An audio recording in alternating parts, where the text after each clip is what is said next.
Hey everybody, happy Wednesday. Had to look what day it is. Sick.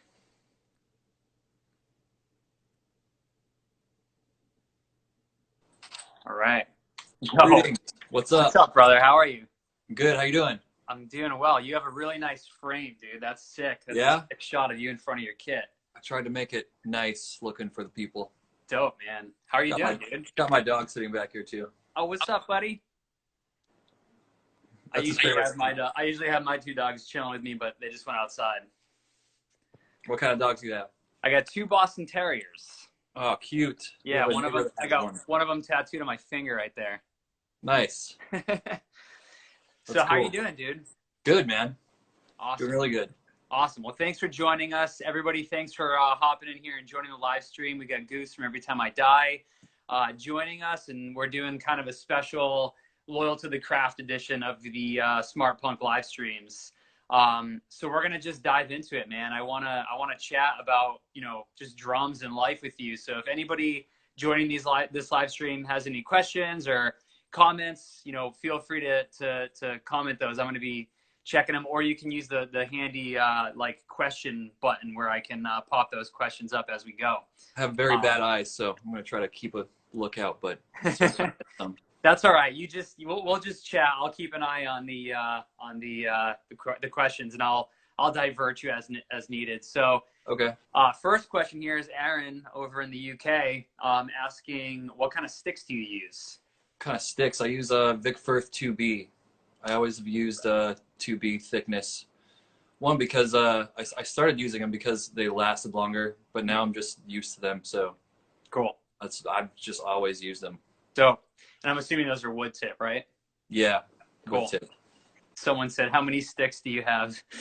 How many sticks? How many sticks you got, man? Infinity. I don't even have an answer for that. That's awesome. All right, cool. So let's start kind of at the beginning, dude. Like what made you start playing drums, and kind of who are some of your influences growing up?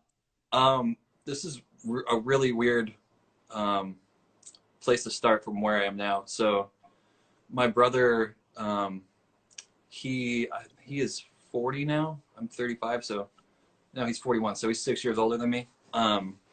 Sort of got me into heavy music, and he was the first one that showed me Metallica, and then he started liking things like Nine Inch Nails and Marilyn Manson.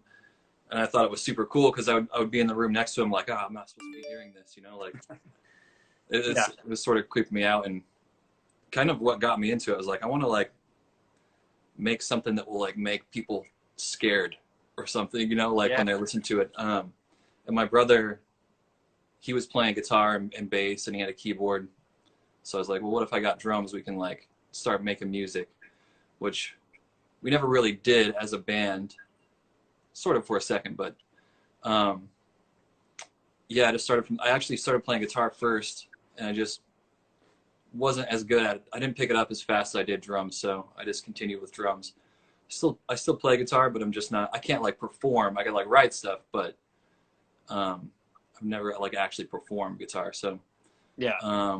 yeah, sort of picked it up from there, and then got into other bands like Nirvana. Of course, like Dave Grohl's like a huge influence to every drummer. Yeah. Yeah, Nirvana, Green Day. Started some punk bands when I was younger, Cool. and then kind of started some new metal bands too when I was in like 8th grade. Had a Yeah. band that sounded like Korn. You got to have those, man. You haven't done it right unless you had a band that sounded like Corn Biscuit. We were the first kids from I think the first kids from Salt Lake that had 7 strings, like the first 7 strings they were making. Ibanez. Oh, that's sick. So are you Yeah. originally from Salt Lake? Yeah. And you live on the East Coast now, right? Yeah, I live near your guys' shop. I live in Baltimore. I mean, not too close, but way closer than before. I want to come visit. Yeah, you should come visit for sure this fall. That'd be rad. Yeah. So that's cool. How old are you then? Like what was your, I mean, I'm assuming you're like pre-teen at that point, right? Yeah. I started playing when I was 12. Cool. So yeah, more than half my life now. I love it. Cool. I'm going to check some of these questions. There's some DMs coming in. What are your drum sizes in the back? You want to just give a rig rundown? Yeah. So there's actually another floor tom that's in here. There's a 18. That's a 16 by 16, and then there's a 18 by 16, not pictured. The kick drum here is, let's see if I can get my finger in there. Kick drum is 24, 16 deep. Rack tom is 14, 9 deep. And then I got the SJC. It's an aluminum.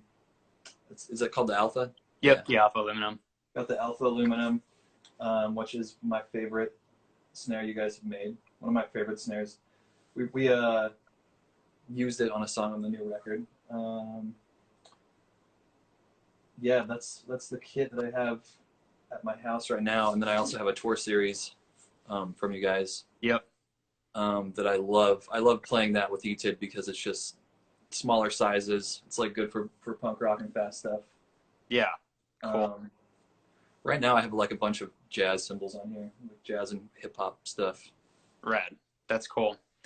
So I'm gonna jump around a little bit. When you joined Every Time I Die, I mean, you had already been touring and things like that. What is some advice that you would give up and coming musicians that want to start touring, or, you know, given the situation right now, that's kind of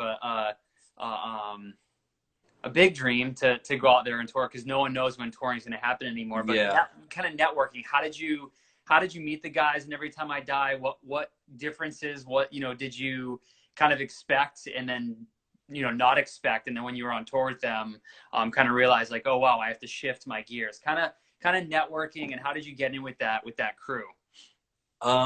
So I guess it's a lot different these days than it was when I started touring, because now, I mean, before then I wasn't like looking up different drummers on YouTube, and like, you know, there wasn't a way to connect with people besides chat rooms, like to book a tour. Right. So it was like a lot different back then. But those are some things I could say. Like, it's a lot easier to network now these days, just like reaching out to bands that you like and, you know, trying to get them to listen to your music and get them to bring you out. I mean, if you're smaller like that, I just listened to a band from Italy called, what was it called? I have it written down here somewhere. Eddie Bunker. Cool. Bunker.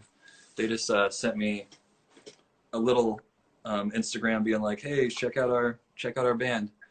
And sometimes I've got so many that I've kind of just wasn't interested in.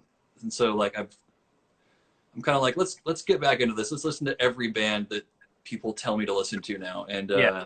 I listened to them, and man, I haven't stopped listening to them for like a week. They're awesome. So I don't know, just, it's a lot easier to reach out to people these days. Do that. Do what you do with passion. Don't just do it because you want to look cool. I know that I've gone years and years without making money from bands, and I just did it because I loved it. Just put all I had into it. So Yeah. and that's kind of how I met these dudes, was just touring and meeting people, and eventually I met some buddies from a state next to mine in Denver, a band called Pure Before the March of Flames, and they reached out to me and asked if I wanted to drum with them. So then we toured with Norma Jean. Norma Jean asked me, made friends with Every Time I Die Cool. friends, and they put in a word for me when they lost their drummer. So Yeah. kind of just, you know, putting yourself out there and giving everything you have, really. That's cool. Yeah, you never know what the next step is going to be, and like you said, you know, it's a really tough thing for musicians to deal with, the literally not making money and not knowing, you know, what you're going to Yeah. eat tonight or tomorrow or next week, or where you're going to live. That is, you know, it's true. So many musicians, you know, there's a tendency to think of overnight success stories occurring often, and they don't. You know, there's really no such thing as an overnight success story. You know, people may know you now because you're in Every Time I Die, but you had toured for how many years before that, you know, just hustling and trying to make it. And still the hustle doesn't stop, right? Like you're still every day trying to find ways to network and grow your personal brand and the band that you're playing in, right? Right. It's really Yeah. cool.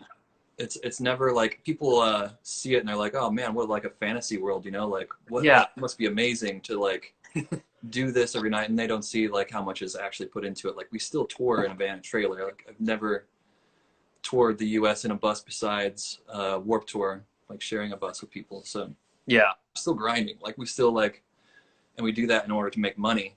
You know, we look at the price of a van and they're like, maybe we should get a bus this time and like treat ourselves. And then we look at that price, we're like, no, we got like families to feed and stuff. Like let's just like grind it out.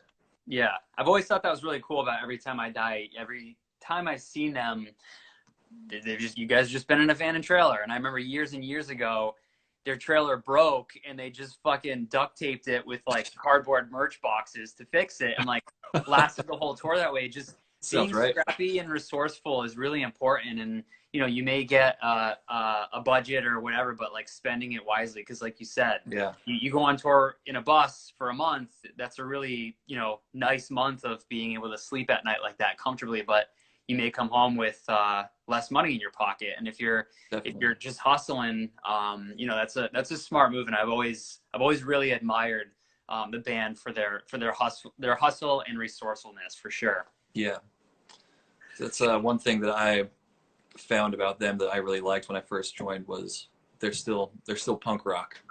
Totally. They haven't like lost themselves, you know. Yeah, I love it. What is your favorite Every Time I Die song to play? And that's asked by Insta John. Insta John. I don't know, because some of my favorite songs to play were ones that are very popular, and then now I've played them so many times that it's good to like learn a B-side and be like, oh, this one's fun. Yeah. Let's see. A lot of the new tracks I can't wait to play, but since I wrote them, you know, it's like I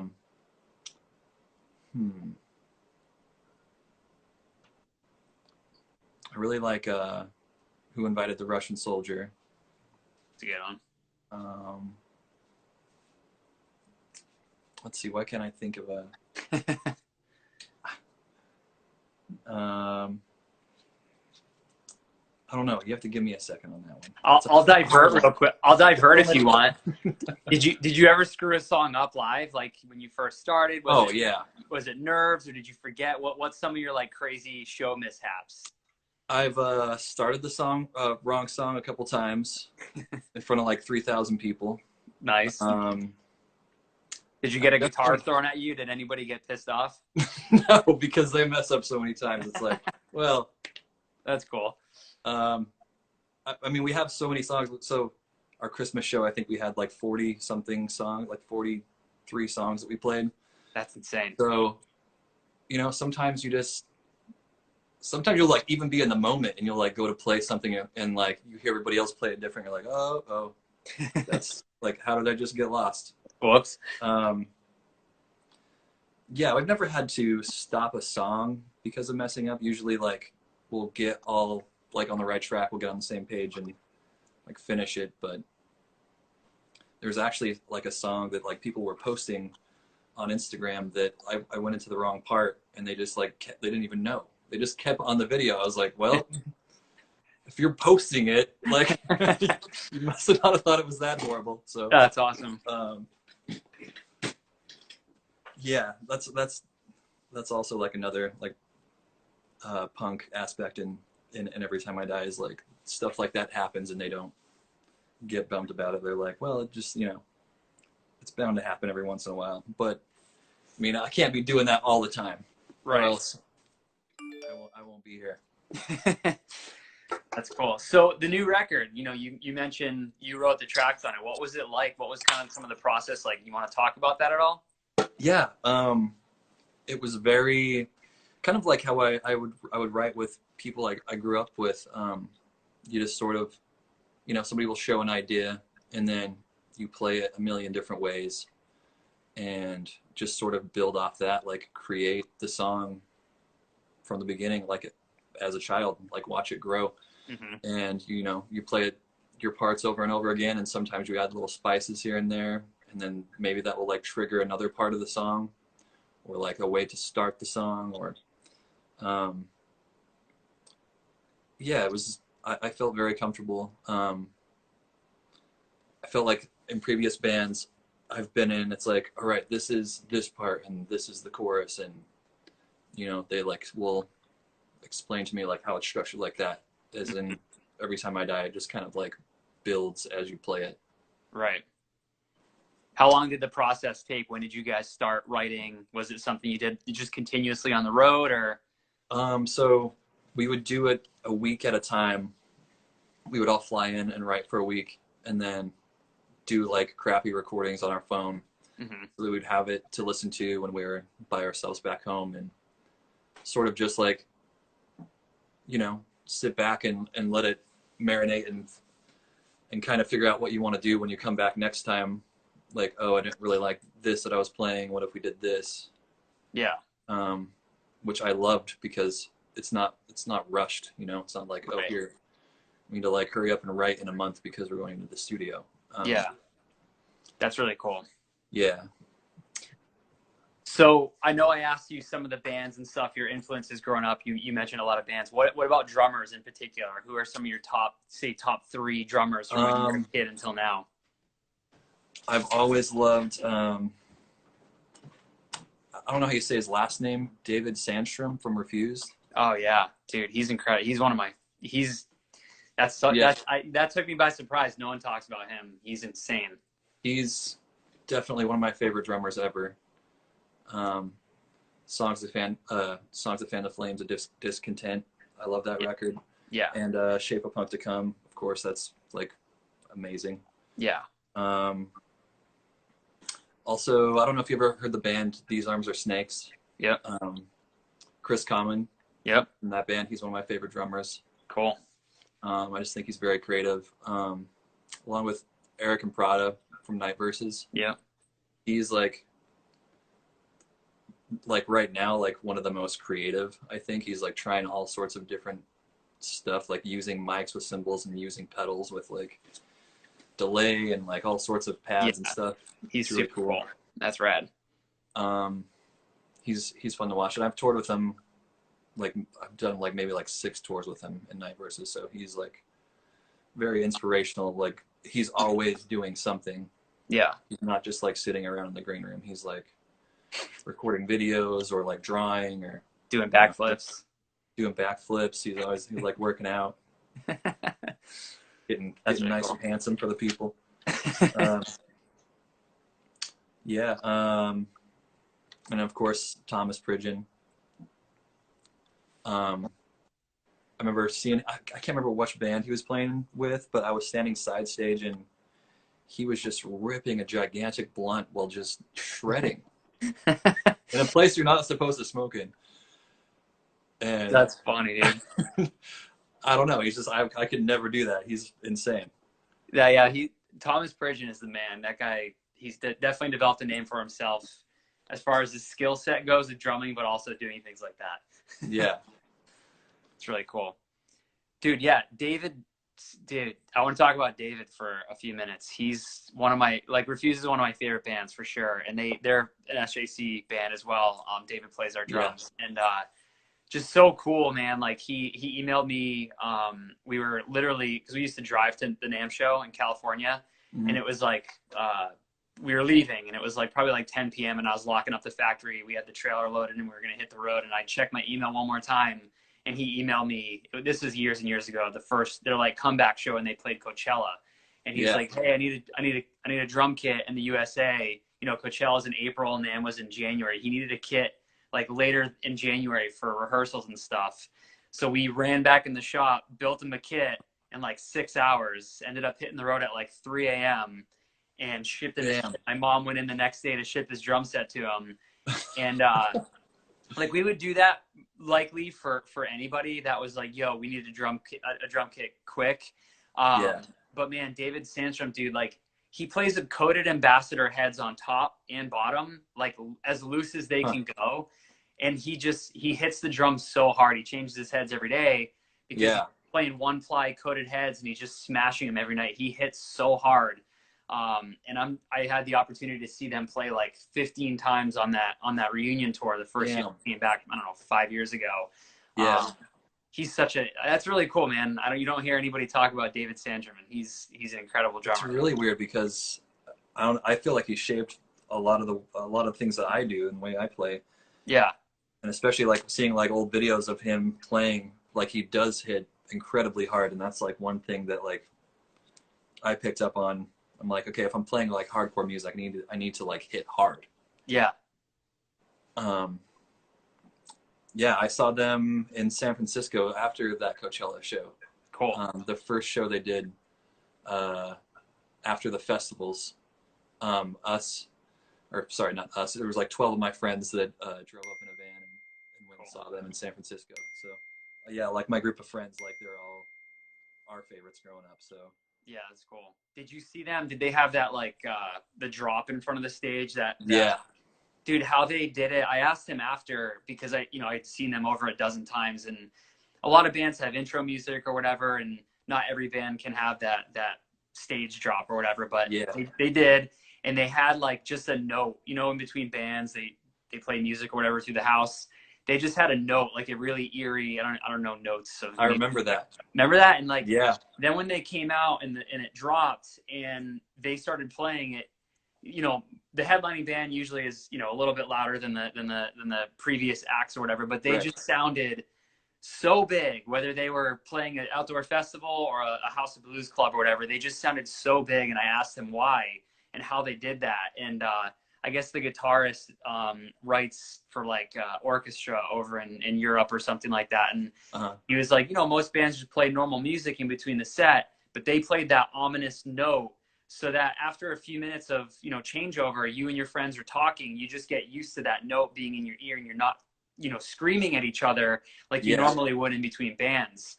And so that note kind of just goes away in your brain. And then when they come out and play, it's even more loud in your head, how you're kind of perceiving it. Yeah. Really cool, man. And like they go so deep in all of their writing and their show and everything like that. Because of that, they have members that are like writing orchestra music, which is so sick. So that band is so rad. Have you seen that?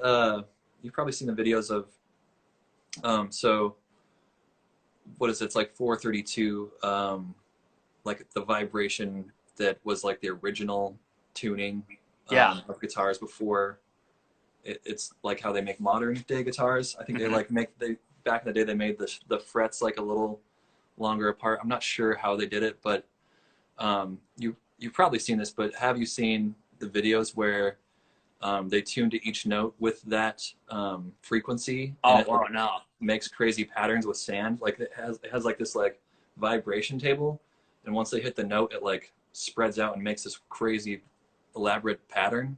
Wow. It's kind of like an organic mandala. That's cool. But I'm pretty sure they probably know about that kind of stuff. If they're like playing like a certain note, totally, it's probably like giving people like a certain vibe, and then when it like the music hits, it's like complete opposite. Yeah. So crazy. I never thought about things like that until I saw them play. So super, super cool and like creative. And I suggest everybody goes and checks out Refuse and David's drumming because they're incredible. Yeah, so rad. So I had another question that I wanted to ask you, and I totally just brain farted and I forgot what it was because I was thinking about their show. They're just they're just larger than life. Like I remember seeing them for the first time, and they all wear their suits or their button ups, and I was like, man, I never thought I'd see this band play. And I thought, when I saw that music video on MTV when I was like 12 years old, I thought they were much older. So when they came back, I was like, dude, but they're not that old. So they were pretty young when they made that record and like blew up, and then legitimately blew up and just went away. Yeah. It was sad seeing like their tour in America. They're like playing basements and stuff, and you're like, what the hell? Why isn't anybody picking this up? Like, why? Yeah, they're playing these small places. So crazy. Then they go away for 10 years and come back and headline Coachella, basically. Yeah, amazing. All right, cool. So let's see. There's a bunch of other questions coming in here. Oh, cool. Trevor Duran is posting a cover, an Every Time I Die cover later today. Check Oh, that out, sweet. everyone. What, SJC fam, Trevor Duran. what song is it? Uh, he's posting a cover off It Remembers. Trevor, what song? Oh, okay. It Remembers is the song. Best tip to avoid getting sick when touring. That's a really great question. Okay, so I'm just gonna say this. I never get sick on tour. Good. I know a lot of people do. Eat your vegetables. Don't eat shitty food. Yeah, Um, that's a big part of it, man. You're right. if you have to, take some vitamins, but I'm just gonna say this. I'm vegetarian and I never ever get sick on tour. Ever. Good. Yeah, it's easy to get into the habit, especially like we were talking about earlier, when you're hustling and you're living in a van and you don't have even if you're on a bus, you don't have the luxury of getting really nice, good food every night. But that doesn't mean you have to eat the whole bag of chips or just Right. peanut butter and jelly in the dressing room. You can eat good food that takes care of your immune system on its own, right? Right. Also, working out too, I think, will probably help with that. It's good. Just be smart, stay healthy. Don't eat a bunch of garbage and be like, oh, I don't feel good. Yeah. Go to bed at 3 a.m. and drink Don't all night. Yeah, don't stand outside in your wet clothes while it's -5. Yeah. Let's see. Someone's asking a question about plies. Well, Goose has a aluminum snare drum, so this doesn't really pertain to his setup right now. But J.R. Bupton is asking 20 ply snares versus like an 8 or a 10 ply snare. Have you ever had a super thick snare drum? I haven't. I have played very thick snares. I don't know. It kind of depends on the mood you're going for. I record with a lot of metal snares, and I play with a lot of metal snares. Yeah. So I guess I'm kind of a metal guy, but I do have a mahogany snare with re-rings that I really like. Cool. Yeah. So with the re-rings, the edges are probably a bit thicker, so to Yeah. kind of answer that dude's question, a 20 ply snare drum is like pretty thick. Not the most normal wood snare. The thicker the ply, the higher the attack, basically. The higher the pitch, louder the attack. 20 plies are like the old school, like Travis Barker, Chad Sexton, high-pitched snare drums, where a 10 ply, you're going to get more versatility, body, and warmth. But like we were saying, like Goose plays like the aluminum, you're going to get the best of both worlds. Metal snare drums are great, where you're going to get that, attack and warmth of, say, a 20 ply and a 10 ply combined, which is pretty good. So that's cool. Dog-sized bird, what up? Yeah, I was gonna say, getting a heart emoji coming in. Also, yeah, you get like a nice ring if you want, and then you can, put some moon gels if you don't want the ring. I don't know. Yeah. I just found that you can get like any sound out of it, especially this aluminum. Yeah, that aluminum snare drum's so sick. That has the die-cast hoops on it, right? Yeah. So sick. Jonathan asks, that's a good question. Keep the questions coming in, guys, if you have anything else like touring or whatever. But Jonathan Smith is asking, how do you gain followers without posting a lot of content? Do you have any advice? What would you say, man? I'm actually not like the best in the game at this because I just post what I like, I guess. And I post stuff about the band. I just try to stay real, not like try to, I'm not like fishing for followers or likes or anything like that. I feel like the more real you are, the more likely it is for somebody to want to follow you. I don't want to follow somebody that's annoying and just like posting a bunch for like show, try to be cool. I don't know. Yeah, that's a great real advice. Some people would be like, oh, you got to do X, Y, and Z, but that's it. I mean, especially for that dude's question, Jonathan, you asked without posting a lot. Like if your goal is just to be online and connect with people and have a presence, then exactly that. Just post what you like and don't spam. If you're trying to gain a lot of followers to be an influencer, there's certain ways that you can go about that. But I agree with what Goose said, like posting for the sake of just posting stuff to update friends and family and like have cool content that you think people might want to engage with. Yeah. I feel like sometimes I know like I follow people that I'm like, man, quit like trying to promote I don't know. Like just be like, I want to follow you for you. you know? Cool. Will you do some more drum playthrough videos when the new album drops? Wesley James asks. Yes, I'm going to be playing through them a lot and videoing them. So cool. Yeah, I'll post some playthroughs of the new stuff once it's released. Rhett, what's your setup for doing drum playthroughs? You want to walk us through that? I just have a GoPro. That's it, and then I do different angles, different takes. Cool. And what do you do for the audio? Is it just the GoPro? Yeah, just the GoPro. I don't have any like fancy mics or anything like that. That's awesome. Let's see. I know you guys made a kit for, I think this is his name, Corey Evans. Yep. Whatever mic he's using, he has like the Shure. Do you know what I'm talking about? He posts videos all the time, and his kit sounds amazing. And it's just one mic. Corey Eves or Corey Evans? Because there's two. I got two. I know. Used to be an Artifacts. Artifacts Piro. Yeah. That's I think Corey Eves. I know you're talking about like the different colored glitter stripe on each drum. Yeah. I'm looking up his Whatever Instagram. mic that is incredible. Yeah, his videos sound crazy. Yeah, it's just that one mic too. I talked to him. I'm like, yo, what is this? Yeah, that's really cool. I'm thinking about getting one of those. He's got a couple SJC kits. He's got that rad 60s Oyster with the different colored glitter stripes, and he's got an Age White Pearl with a turquoise glitter stripe. That was from forever ago. Yeah, I think that was like one of the first SJC kits I saw. Oh, here we go. So he posted something about it just a few weeks ago. It's the we did a whole tutorial on it. Cool. Yeah, it's a Shure. He doesn't even say what it is in there, but go follow Corey Eves. You can see that mic. That's cool. Yeah, it's really rad. You know, you can get. It's kind of going back to like the content question. You can kind of like overdo it and have 15 mics on your kit, and that's great. But you can also do it on a budget and be super resourceful and just either use a GoPro or your iPhone or just use one mic and mix it properly. Yeah, it's cool.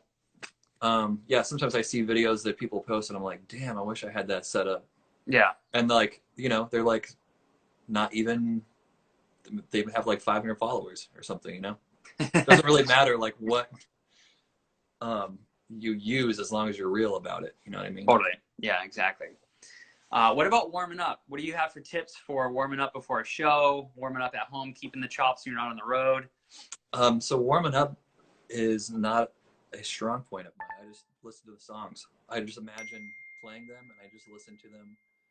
And if we're like playing, because we like to switch up our songs every night.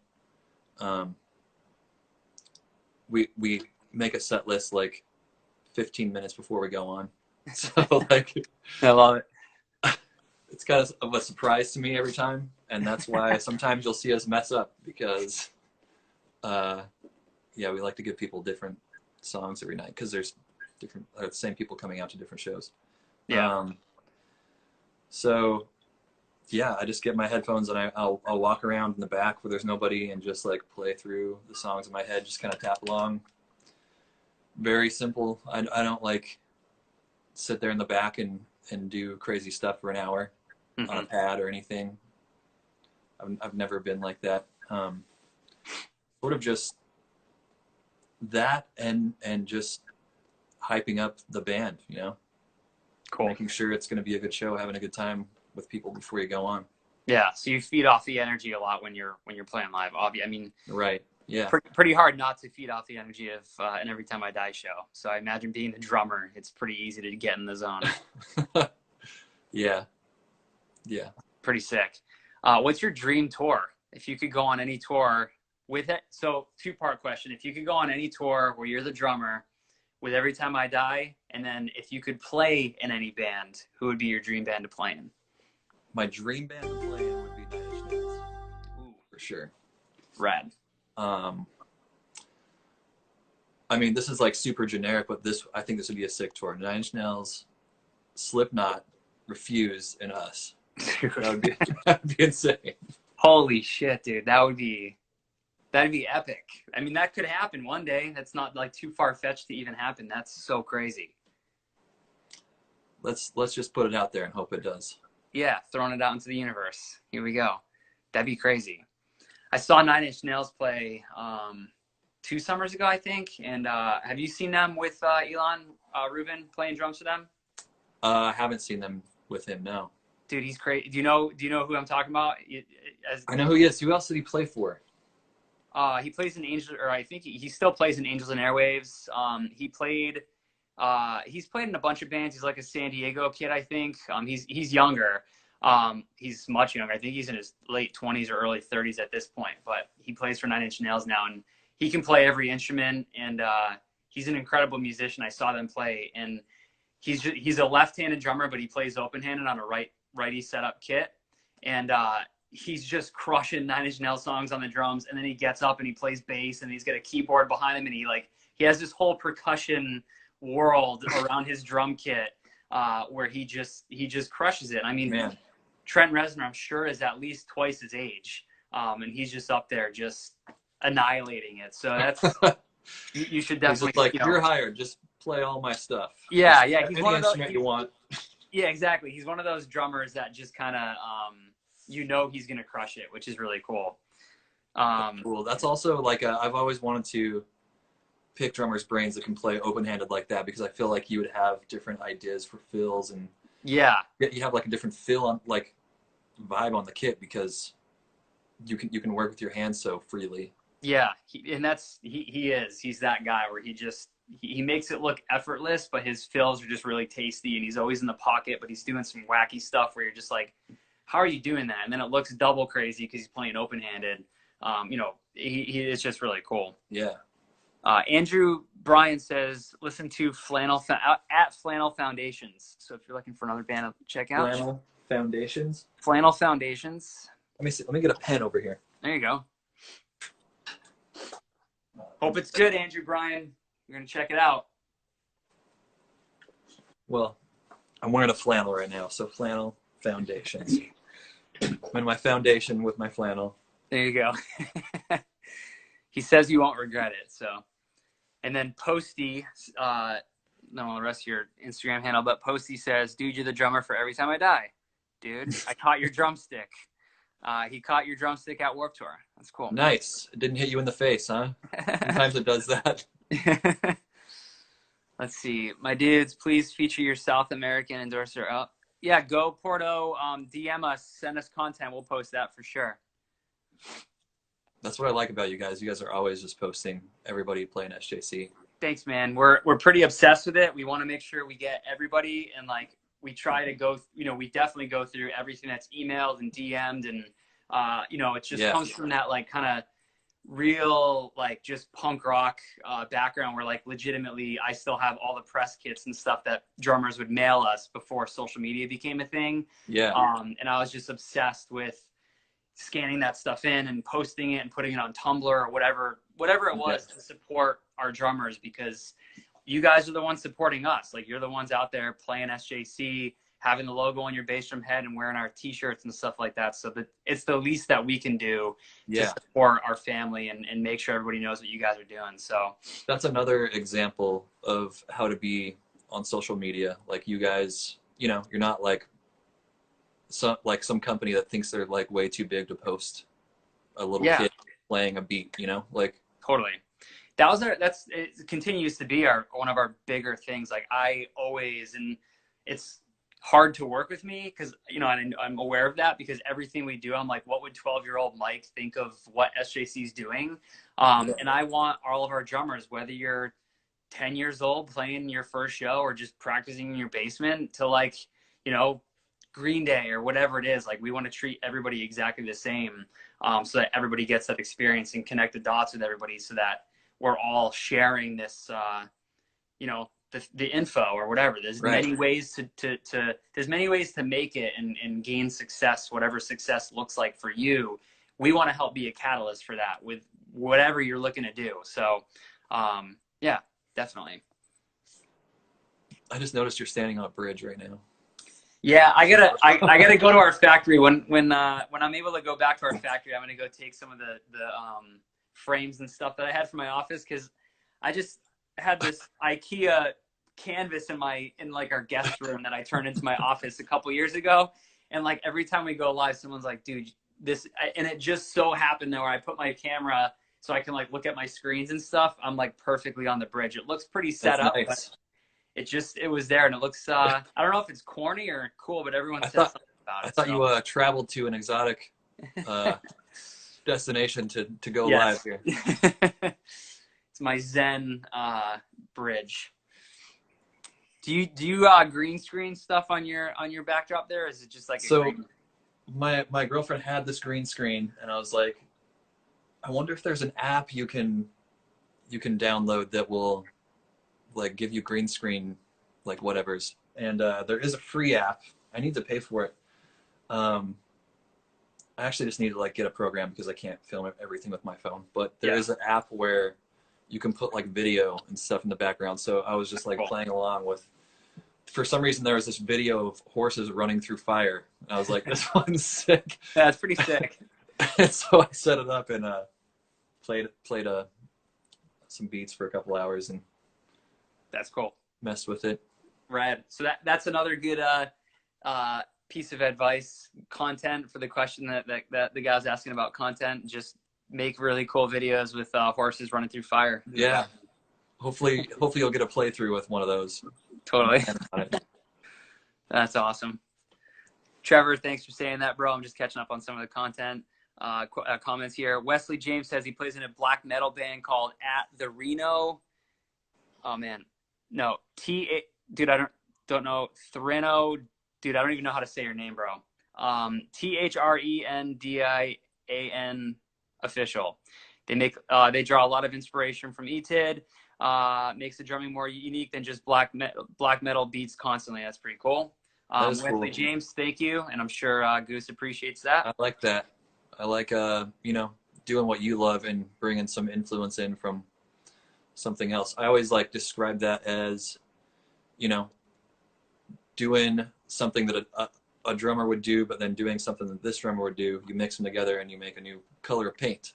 Kind of. I love that. That's cool. That's a very cool way of approaching it and describing it. What's up, Travis Cook? Changing Scott's teeth. What's up, dude? How was RDL9287 asks, how is writing with ETID compared to other bands that you've been in? It felt like I was saying before. It felt like home. It felt like growing up and writing with close friends I was in bands with. And we sort of just wrote the same way that they did growing up. So just very punk rock. Cool. Other bands, I like I said before, a lot of things were kind of structured already before just trying to go into something and seeing where it will take you. Yeah. Awesome. Both are great. Both can turn out into really good songs, but I definitely felt more comfortable writing this time. That's good. Plus, how many years were you in the band before you started writing? 2.5. Cool. So you had that, 2.5 years of touring with them in a van under your belt. Got that vibe down with everyone and figured out how everybody wrote and worked and stuff. So that's awesome. Cool. Threnodian. So that's how you say that, dude. Wesley James's band. Threnodian. Okay, it looks a lot easier to say once it's spelled out without an @ symbol in front of it. Justin Nace, what's up, bro? Good to see you in here, man. What is up? Let's see.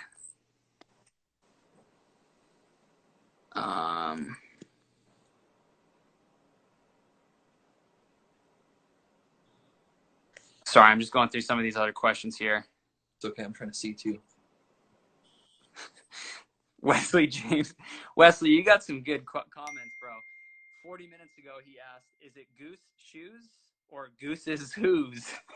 Goose's, oh, okay. This has been like or Goose's Hose. Goose's Hose. Goose's Hose. So I didn't even know that was a possibility until I was talking with my bank one morning, and she's like, your email is Goose's Hose at Gmail? I was like, yeah, I guess it is. I didn't even know. I just thought it was Goose Shoes. That's awesome. Great. I love that, dude. Speaking of shoes, I forgot to throw that in the comment here. I got to pull up the URL. Everybody that's in here right now, when we're done, go to smarturl.it/smartvans and just enter to win some custom van shoes. This live stream is being brought to you by Vans and Smartpunk. So thanks to both of them. Shout out. Shout out. Goose, do you still party in a rocket ship? Trophy Scars Brian asked. I don't know what that means, but it seems like an inside joke that you might understand. The rocket ship is the van, yes. Okay, there you go. Wasn't there a company out of Florida called Rocket Ships? Did you ever I think see that? so. It was I like remember seeing that. Yeah, they were like a pimped out sprinter. Yeah. There's a company out of New York that does called Bandigo. They rent pretty dope Mercedes Sprinters now. But yeah. Anyway. Yeah, I remember bands having those rocket ships. Yeah. I don't think they're around anymore. I tried to rent one. We just did a tour in Florida, and I tried to rent one down there, and they weren't around. Bummer. Cool. Anybody else have any other questions? Music, drumming, life. Eddie, sorry, I forgot to write it. Link to the contest is just smarturl.it/smartvans. You know, I'll be entering. I need some new Vans. I had some yellow ones that are real dirty because I've been working on the house. So sick. You know, I'm going to be entering that. Lots of housework, man. Yeah, that's a good question. What have you been working on and doing since you've been quarantined? Quarantine has been amazing for me. Good. I've been really loving it. Been getting a lot of housework done. Been doing some landscaping outside.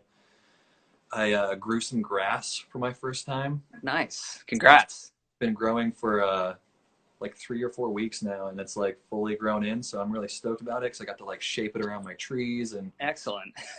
Been great, man. Did you use seed or did you have it sprayed like the like? It's actual seed. Oh, nice. Yeah, seed it and fertilize it. I expect a photo on your Instagram later to post some content to gain some followers of your grass. Super proud dad post. Yeah, I've been doing that. I cut a hole in my lawn to put a drain. So my drains from my roof were going like directly into where I was planting, so it would like flood. And so I connected them to a tube that goes through my yard and empties out the front. Nice. So that was fun to do. Good job. I've been drawing a bunch. Oh, that's cool. Yeah, I saw the Mandalas you just posted the other day. You got some cool stuff. Yeah, I've been working on this one. That's rad. That's crazy, dude. You have some insane patience. I mean, that's all it takes is patience. Yeah. I'm not like a crazy amazing artist like some people. Who are some of your favorite artists? Do you have any notable ones that you want to shout out? Not like really that I personally like. I just people that I follow on Instagram. That I kind of just don't even know their names. They just come up every now and then. Fair enough. Yeah, I don't really know. I love going to museums and stuff and looking at those old paintings because those are like so crazy compared to art these days. Yeah, for sure. Cool. I don't know. I feel like you know, when this pandemic is behind us, hopefully sooner than later, we should have a government or worldwide shutdown for 2 or 3 weeks to get all these things that you were just mentioning. Because I feel like any of my buddies that I talk to is just like, yeah, I'm working on the house. And I personally did the same thing. I'm like, you know, it's granted, it's pretty cold here still in New England, but like it allows you to just kind of connect with nature and things that you don't really have time for normally in the normal course of life. So that's really cool to hear that you've been doing that stuff. You know, not a lot of people do that type of thing and plant grass and just hang out and be proud of it. So yeah, it's nice, man. It's rewarding. It really clears the mind too. Yeah, it's important, you know, and that correlates into your normal life. So I don't know, a month-long shutdown once a year would be pretty cool. That's what I was saying. I was saying that this needs to be mandatory that we just take a month off every year. Yeah, it's cool. Everyone.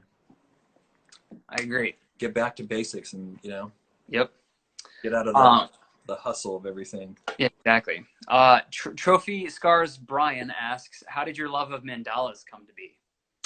I don't know. I just thought they looked cool.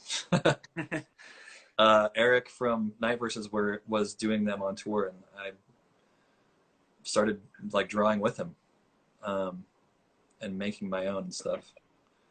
It's kind of how I was like, what can I draw on a drum head? You know, make something special for a kid at merch that he would want to buy. So just started doing that, and my first ones were very, very terrible.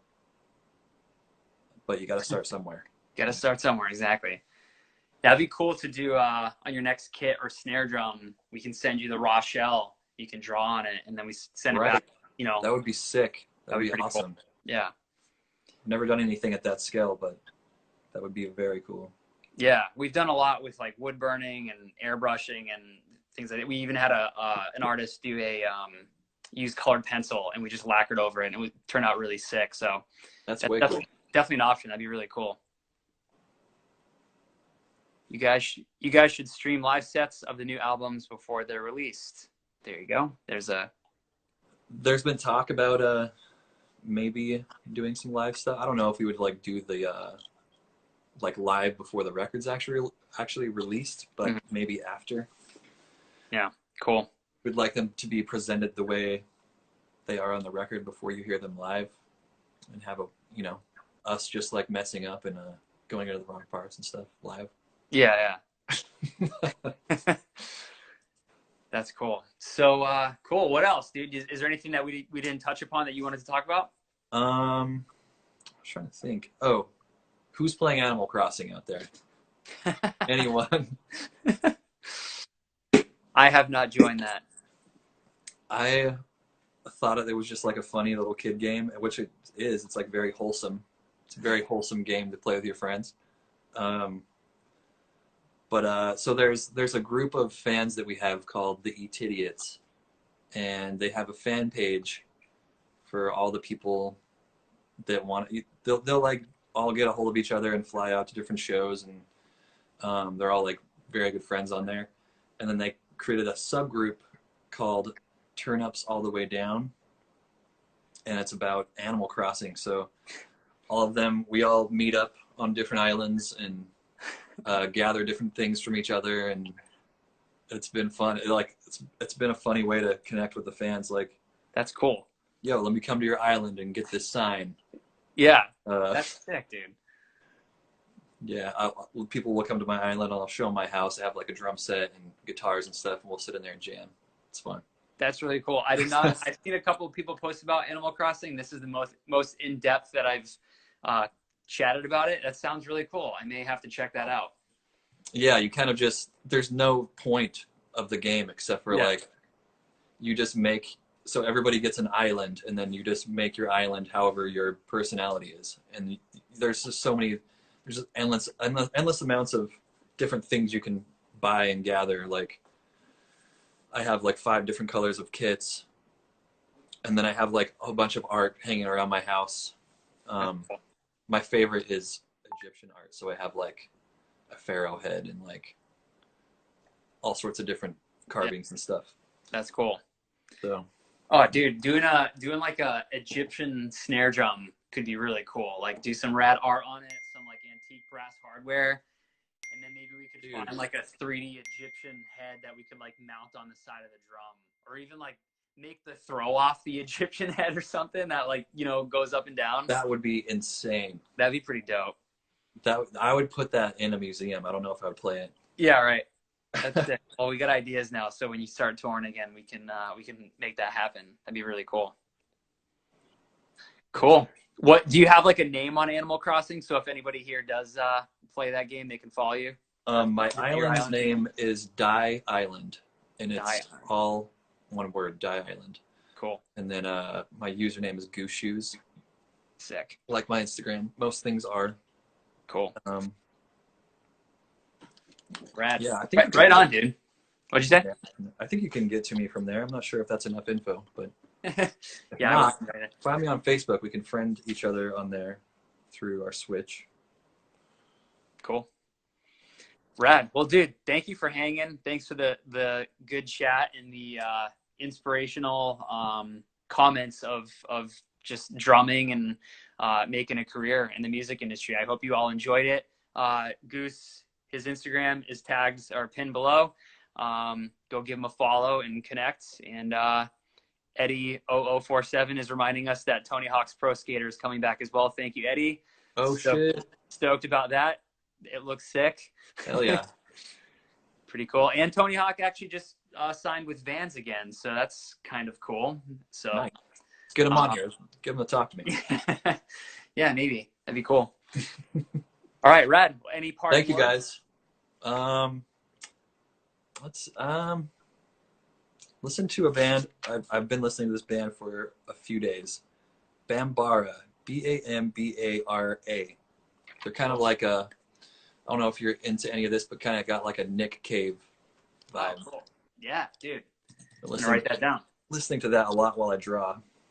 That's cool. Nice. It's like he kind of has like a story for each song, that very elaborate, drawn out story. Yeah. So that's cool. I dig it. All right, man. Well, we'll talk soon and start designing that sick barrow snare drum. Get it in the works. Solid gold. Yeah. Wesley James, thanks for the great comments and questions, dude. He says it was great. He'd love to meet you when you roll through Nashville. Go, Wesley James, go join Animal Crossing and hang with Goose on his island. Yeah, let's get talking. Let's come by my island and jam with me. Brad. All right, everybody, thanks for joining. Have a great rest of your day. We're going to come back in a few minutes with Andrew from the Ghost Inside. Thanks for joining us, Goose, and have a great rest of your day. You too. Stay healthy, bro. You as well. Later, Bye, man. guys. Peace.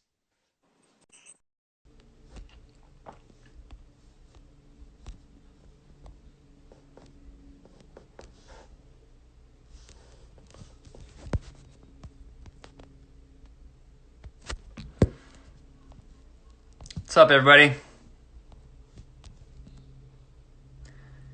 Hello. Hope you enjoyed that. We just got off doing a live stream with Goose from Every Time I Die. And we've got Andrew from the Ghost Inside joining us in just a few minutes. Just a few seconds, hopefully. Wait for him to join. What's up? What's up? Welcome, everybody. Hope you're doing well. Cool. Here we go.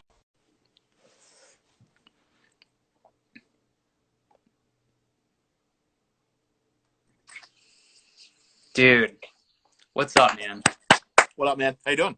Great. How are you? Good. Yeah, I'm just, bored. That's all right. At least you're Yeah. safe and healthy, right?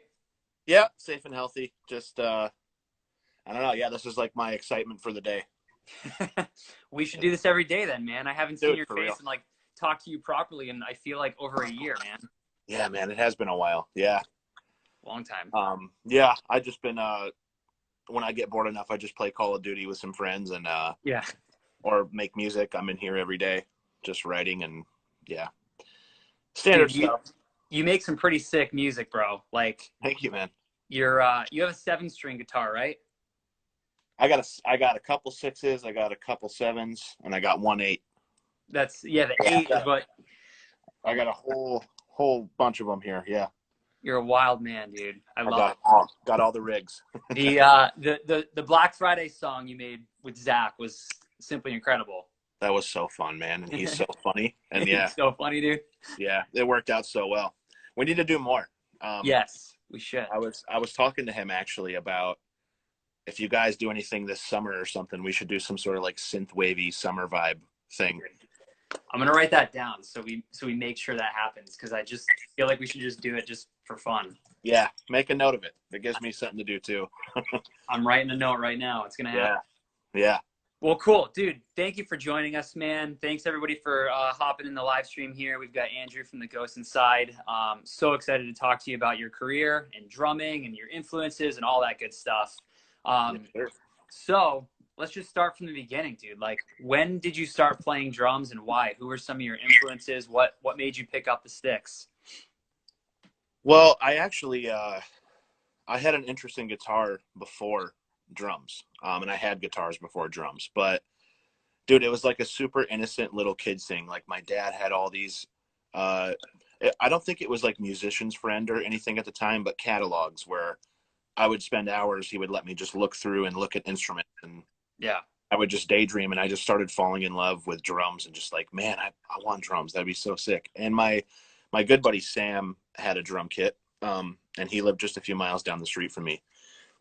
So one day, my other friend Jim was over at Sam's, and Jim plays guitar. We've all known each other since like kindergarten. So, and we're all from like a really small town. So, I don't know. I had to have been like 11 or 12 or maybe 13 years old, something like that.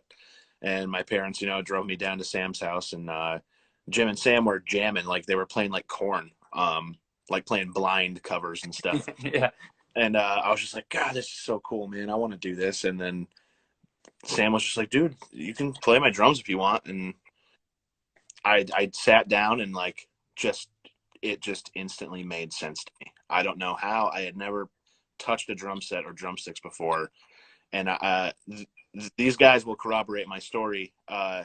We sat down and like just instantly played "Sleep Now in the Fire" by Rage Against the Machine, and I played it on drums. No, probably not that good, but like enough to where everyone was like, "Dude, what?" So that day was like a very, very, looking back, life-changing day right there. Because then I went home. I was like, "Mom, Dad, can I have a drum set, please? I want a drum set." Yeah. They got me one for Christmas later that year. I think this was like 2000. Yeah, it had to have been 2000 or 2001. Wow. Wild, dude. Yeah, dude. And, right? Yeah, so it was a CB drums starter kit. I love that. What color was it? Black, just straight black wrapped. Gloss? Just black gloss wrapped. 2 rack, 1 floor. Single pedal, single kick, and then like really, really awful cymbals, Yeah. And then, I would just sit up in my room, and my parents were so cool and supportive of it. They didn't care how much noise I made.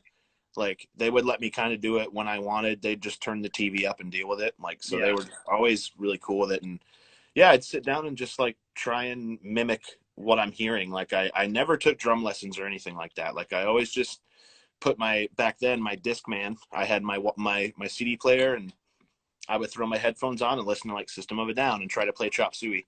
Yeah. And that's just how I started playing. I eventually convinced my parents to buy me the next Christmas a set of Iron Cobras. Rad. So then I got into double pedal. And Iowa had just come out by Slipknot, and that was like they're the GOAT to me, and so, I was like listening to like Disaster Pieces, and I just like, all this double kick stuff so cool. I wanted to learn how to do this, and that inspired me to get the double pedal. And then, I mean, from there, I just became drum obsessed. And and then that's how it all started, really. Rad. So what was your first concert you ever went to? Who's the first band you ever saw live? Dude, okay. Well, I know 2 concerts, but I can't remember which one was first, so I'll say them both. I think my very first concert was Paul McCartney. Wow.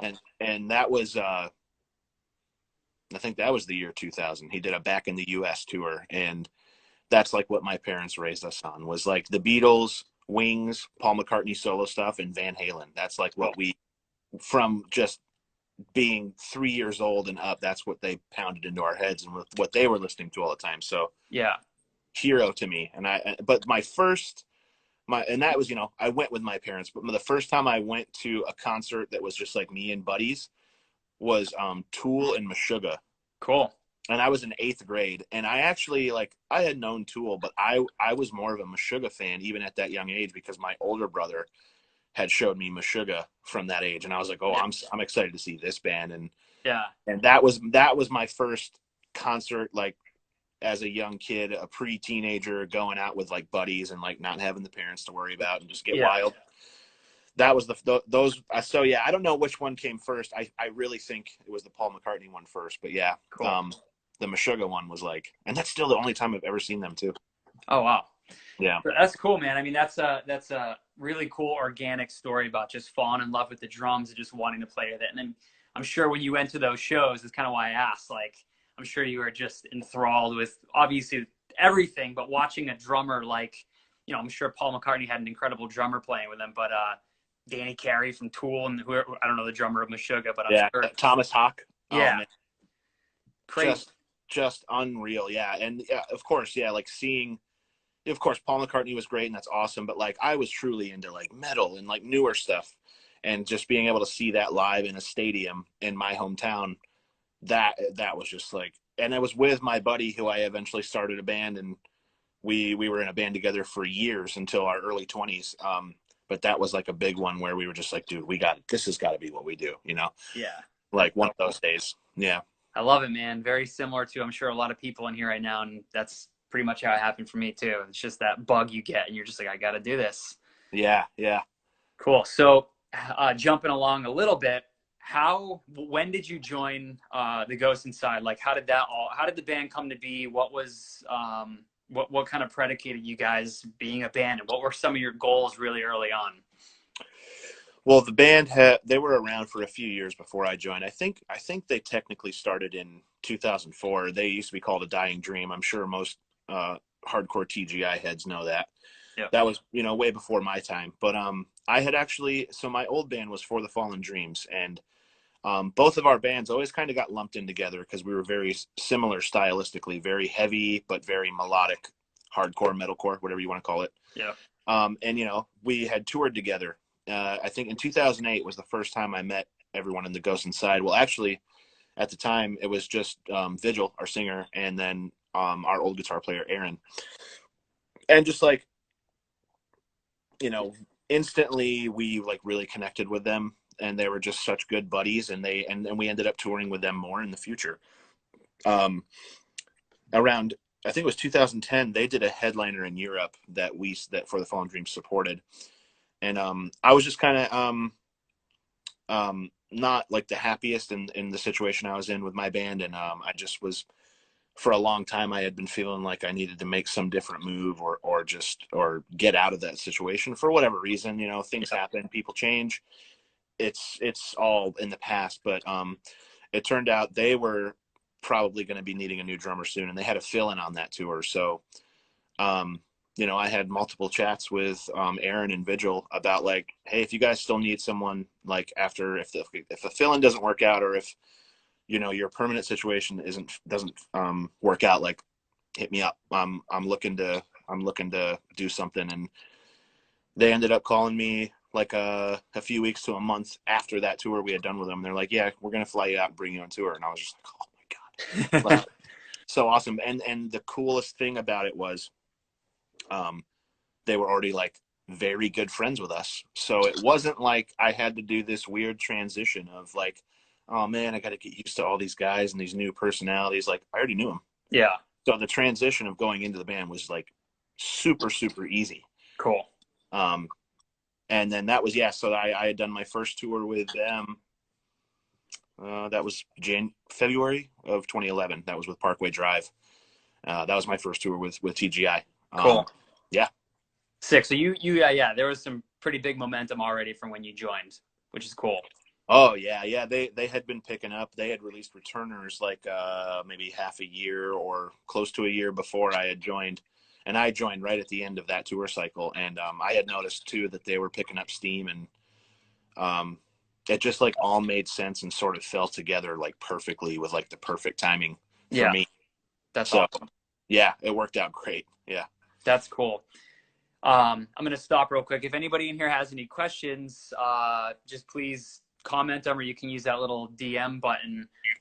We're just chatting and going, but we want to make sure we get you guys' questions about drums and stuff like that. I think that's a really cool story, and it inspires me because it's like, I was just talking about this with Goose, when we just did the live stream with him before this. It's all about networking and putting yourself in the right place at the right time kind of thing. It doesn't just happen. You just have to hustle.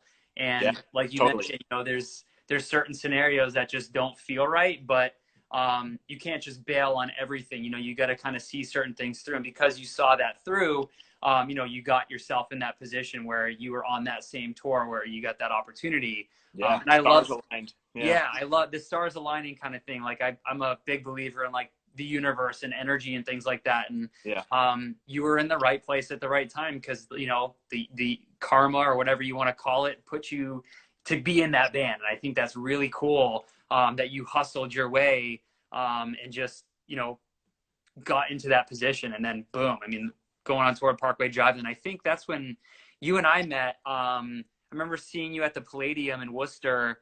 I forgot what. Might have been that tour, actually. I think it was that tour. Yeah, I forget why else I was there, because I was trying to think of the other bands that I was there to see. Set Your Goals. You probably Set were Your there. Goals. Yeah, Yeah. I remember. Mikey came in my head a second ago, and I was thinking about that. It was Set Your Goals. Was Mike the one who introduced us? He was. Yeah, we were. What a guy! What a guy, dude. Mikey is the best. I love him, man. I miss that dude. I just saw him last summer at Warped Tour. You know, it seems like yesterday, but it was freaking last summer, almost a year ago. Yeah. He's doing great. Building Ambrose Woodworks. I follow his page, and it looks so sick, dude. I want a table or something like. I know, me too, dude. I tried to get him to move out to Massachusetts about a dozen times to build drums with us because he's just so good. Yeah, it's so sick. But he lives in Oakland, California. That's a pretty hard ask to be like, hey, come out to Dudley, Mass. Yeah, literally, just come on over to the other side, the opposite side of the world, basically. Yeah, we see the sun 2 months out of the year. Yeah, we get like 3 months of kind of nice weather. Exactly. But yeah. But that's cool, man. So Shane Riley is asking favorite FTFD song. Go. Favorite FTFD song? Ooh. Man. I actually think my favorite FTFD song is a song called Smoke Signals, and it's off of the second record, Relentless. Yeah, right. I think it's my favorite one. Awesome. What's up, Shane? Shane's SJC family. Young Hearts Be Free DM'd the chat. Not a question, but they say the new song fucking rocks. And hell yeah, thank you, dude. Everyone needs to go check it out. I tagged Andrew and the Ghost Inside here. The pinned comment. Go give them a follow and check out the new song if you haven't already. The video is incredible. The song is incredible. I got chills every 3.5 seconds watching and listening to that, dude. You guys got to be so proud of that, man. I mean, the so rad. What was it like writing that? You know, did you guys all get together and write that? Were you all at your houses? You know, what was kind of the plan, and how is it different from writing your previous record? Yeah, so kind of like a little bit of both.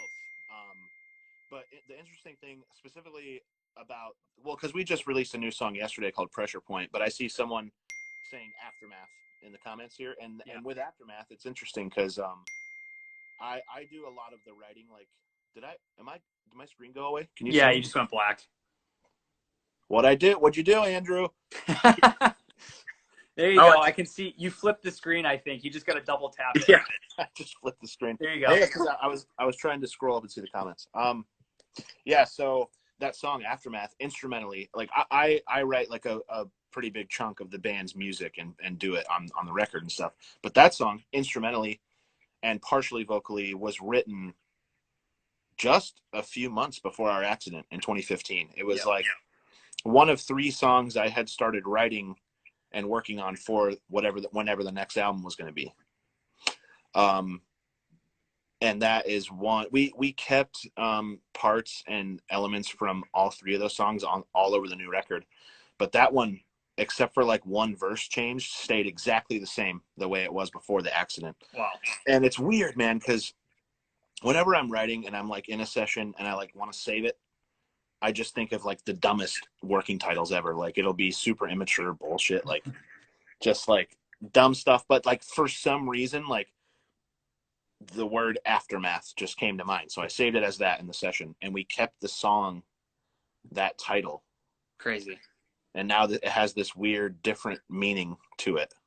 Yeah. Almost like Vigil was talking about it in another interview about how it's almost like we like foreshadowed what was going to happen, and that being the first song we release on top of it, it's just very, very, it's one of those universe things, dude. Like, yeah, things tying together, crazy. But as far as writing it, yeah, like that was one that we took into the studio that was basically 100% done. And then I think in January of 2019, the guys all flew to my house. The poor guys who live on the West Coast had to come to Michigan in January. Stayed here for a couple weeks, and we all together wrote a bunch of stuff. And we took a big pile of songs into the studio with Will Putney. Yep. The man, the master. Dude, yeah, he's on fire. I mean, he's always been crushing it, but he's just on it lately. The past few records that he's put out he's insane. Dude, he is insane. And he's like, it's so cool, man, because like it was just such an organic, like easygoing writing process. Because like same type of sense of humor that we all have. So like we were allowed to be just ridiculous to each other, and it was just fun and funny. And like riffing with Will, like we would pass the guitar back and forth, or just like both have one, and like we just like clicked. Like we were just like just firing riffs out, like just so fast. And that's sick. That when it came time to like get into the studio and track and like finish writing in pre-pro and then track, like you know, it was the first time I think that our band has like done a record where every member in the band contributed. In the past it wasn't as much that way. Our old guitar player did like most of the writing, recording, and then like maybe some of the guys would like come in and like do their parts, or like he would just do them or whatever. So like this was definitely a different dynamic, but it like I think it plays into the vibe of the record. Like we channeled all this like fun, positive energy into it, and I think it shines through in the record. Totally. But incredible process making this one, and we are very, very, very proud of it.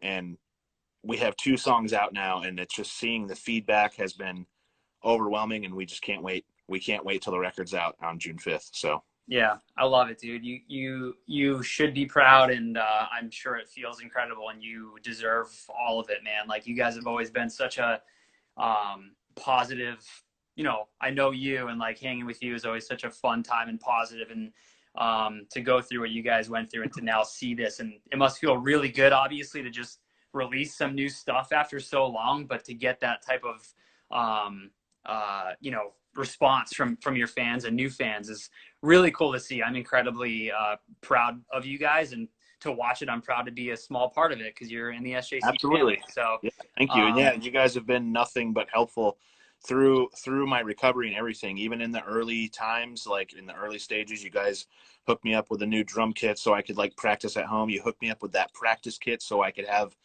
they literally let me play an SJC kit at a hospital in therapy, you know, like so cool. Yeah. So you guys and Zildjian just really, really came through and helped me kind of make sure I, you know, was doing what I needed to get back to it. So yeah, thank you. Yeah, of course, man. We love you, dude. And you're an inspirational dude, all around. So it's an honor to work with you. Bunch of congrats and waves and people saying what's up. Someone asks, how is it like being on an amazing label like Epitaph? Dude, talk about the best label ever. Yeah. I mean, I'm sure some people know, but if you don't know, and this deserves to be told again and again and again, is that when our accident happened, Epitaph, they stopped recouping royalties and revenue that came in from our album sales. And so it all went to us. And like, who does that? What label does that, dude? Right. I remember seeing that, and I just like broke down into tears because I just felt like this just support like no other, this like love and support. And what a label. And like, it's crazy because all 5 of us in the band, like Epitaph Records is like what we grew up loving, all those bands. Dude, Pennywise, Rancid, and Bad Religion. Like, dude, to be on that roster and like be able to like talk on the phone with Brett Gurewitz, like he's our boss, but it's also like he's like an idol to us. And man, we love that Epitaph is our home. Yeah, it's incredible. That's really cool. I'm the same, dude. I grew up just loving not only the bands, but the vibe that like, oh my God, Epitaph Records, you're this California, like punk rock skateboarding. You know? Yeah, dude. Dude, I remember, this is before like Google. I like found their address on like Sunset and drove by, and you can barely, I don't know if they moved. I don't know if they've moved or not, but are they still on Sunset? No, I think they're in Pasadena. Last I knew, they're in Pasadena. Yeah, but I remember the one on Sunset. You could barely see the building. It was like behind that gate with like all the ivy growing up the side of it. But I just like sat in my car across the street, and I was like, man, Epitaph Records is in here. This is so sick. Yeah, so dude. They're definitely one of those labels that just has that vibe. Oh yeah. Really cool. Yeah, I love them. We all love them. So sick. Jen's Molitor drums asks, can you talk us through your drum kit? What's your rig rundown? What's kind of like your go-to setup? Well, right now, so the kit I have at home, it's an SJC Ruby Red acrylic. I got a 22 by 22 kick drum. It's kind of a different size, but I've used it for a while, and I like the tight end and the high end that it gives you, but it gives you like just a really perfect amount of boom as well. Yeah. Which I use triggers now, so it's blended in, but like acoustically, it's just like all well-rounded, I think. And then I'm still using that Violent Gentleman, that 8x14 snare that you guys sent me. Another thing you guys just surprised me with, making me cry. You know, some assholes running around my house chopping up onions or something. I don't know. You know, and then so I'm using that 8x14 snare, and I'm using a 12x10 rack and a 16-inch floor, just the one rack, just the floor. And I'm using Zildjian. I use A Customs 15-inch Master Sound hi-hats. Use a 19-inch A Custom Crash, 22-inch medium ride, 20-inch A Custom Crash, and then the 20-inch Oriental Trash China. Cool. And just like, how sick does that one look with the red instead of the black on it? Dude, it's so rad. It's so dope, dude. Yeah, and then I recently too, like I added a little stack. I wanted to try and just for fun. I don't know if I really would use it live. It's not really in TGI's music, but I added like a little spiral splash combo, and that's fun to just chop around on. But no, that's cool. Yeah, then there's that, and then I use the hammer, which is the device my dad made. That's how I play. I play without my prosthetic leg on, so I just play with my limb. And that's attached to my I actually got with Axis, and they sent me some pedals. Cool. Direct drive just seems to give me like quicker attack and a little more accuracy, having a little bit more of advantage because I have like a latency now with that device. Right. Which we're still working on. We're still working on different versions of it. But I use those, and then that pedal's attached, and it comes up to about snare height, and that's where I play with my limb. Cool. So it kind of, the energy kind of channels through and then goes down. So there's like this little split-second delay. But the triggers also help with that, especially too with just making sure there's equal velocity. Right. I just absolutely cannot hit the kick drum with my limb as hard as I can with my actual leg and my ankle snapping down. Right. So the triggers help kind of balance that out. Yeah. But that's pretty much it. That's pretty much I've always had a pretty simple setup: one rack, one floor, kick and snare, and I love it. I love your guys' acrylic kits, man. They're so loud. Thanks, man. Yeah, that kit we made you looks amazing, but sounds incredible too. Acrylic is so awesome. Yeah, it sounds so loud. What made me really want to do it is I think it was like 2013 or 14. We toured. We were on tour with Stray from the Path in Europe, and their drummer at the time, Craig, who's an amazing drummer. He's their drummer now. But they had Dan at the time, and he had just a clear SJC kit. And I would just watch him play and just be like, why is this so loud and so sick? I was like, I need to think about getting an acrylic kit. That's why when I, after in recovery, I went home, I was like, whenever it's time for me to hit up Mike to get a kit, I'm doing acrylic. So, and I'm happy I did. I love it. And then for that comeback show at the Shrine in LA, I used the kit that was in the accident, which I thought was a really cool little nod right there. Yeah. Kind of just picking up where it left off. Just my cases got a little dinged up. The drums were fine. And that kit has that black satin to natural to satin, dude. Yeah. That kit has always, it's just talk about loud too. That kit has always just sounded awesome. I've even had drum techs that have toured with us and been like, dude, your kit is the best sounding kit I've ever heard. Like, that's awesome. Especially like, just like my favorite SJC kit I've heard. Like, I don't know what it is about your kit, but man, it's slapping. So cool. That's awesome. Yeah. Yeah, that thing it is tight. It's got the die cast hoops. And I remember seeing you guys on Warped Tour with that kit. And, I feel like the tools that you use have to be built properly so that you can use them properly. but the user is really the one that makes or breaks the tool, whatever it is. Sure. And in this case, drums, the drummer is has a massive part in making the drums sing the way that they're meant to be, to play them the way they're meant to be played, so that they sing the way that the tone of the drum is supposed to sound. And so that's a testament to your drumming. And I remember seeing you on Warped Tour and just feeling the same way. I was like, that is like the cleanest SJC kit that I've heard. I've heard a lot of them, and I remember thinking that same thing. That kit was just so clean. It had a very simple finish on it. The drums were able to breathe. Yep. And that combination of the drums and your drumming, really rad. And that was a very cool nod that you did. I remember you texting me being like, yo, I'm using this kit. Yeah, crazy. Super cool. Yep. The only thing is, I think this was also in like 2013. We did a string of shows in Russia, Greece, and Turkey. And that hand-hammered snare never made it back. Wait, it stayed over there? Yeah, we went to get our gear from customs when we landed. Oh God, yeah, one of those. Gone, oh my God. Gone. And we like filed a claim and everything. Nah, we never heard anything back. Let's go. I remember you told me that, because that snare was sick. That was an 8x14, right? Dude, it was so good. Oh my God. But you guys gave me that steel one, for the Shrine show. Yes. You guys hooked that one up. So yeah, and that thing is a monster as well. Hell yeah. Yeah. Zach was like, as soon as you guys announced that show, he's like, I gotta go.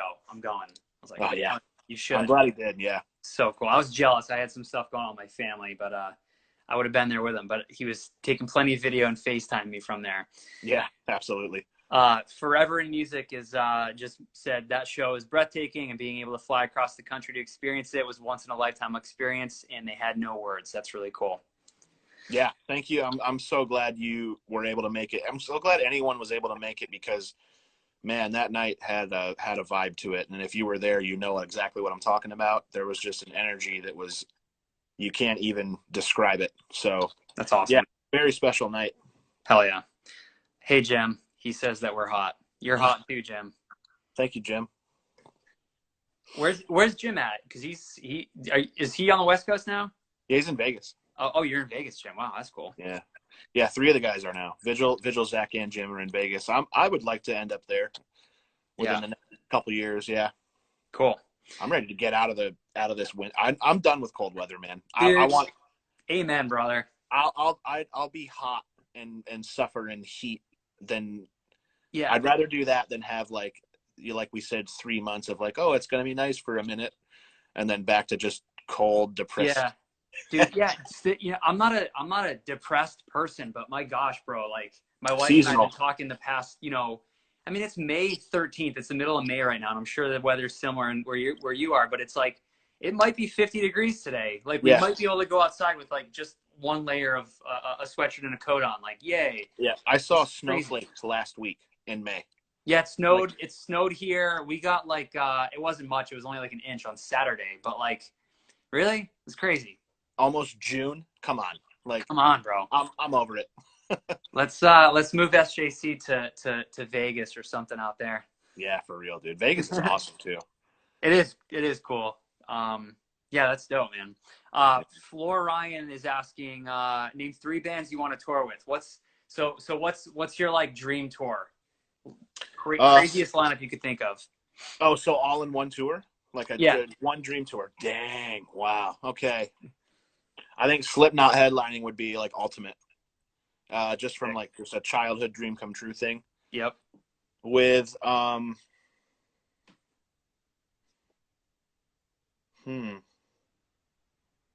always so bad at these questions because I have to sit here and like overthink about it. Yeah, Goose from Every Time I Die. We just did one of these, and I asked that, and he said 9 Inch Nails, Slipknot, Refused, and Every Time I Die, which I thought that was a pretty sick lineup, dude. That's a banger lineup. Like, that should actually happen, man. That could fucking crush. And also, ETID would be so perfect for that lineup. Perfect. Yeah.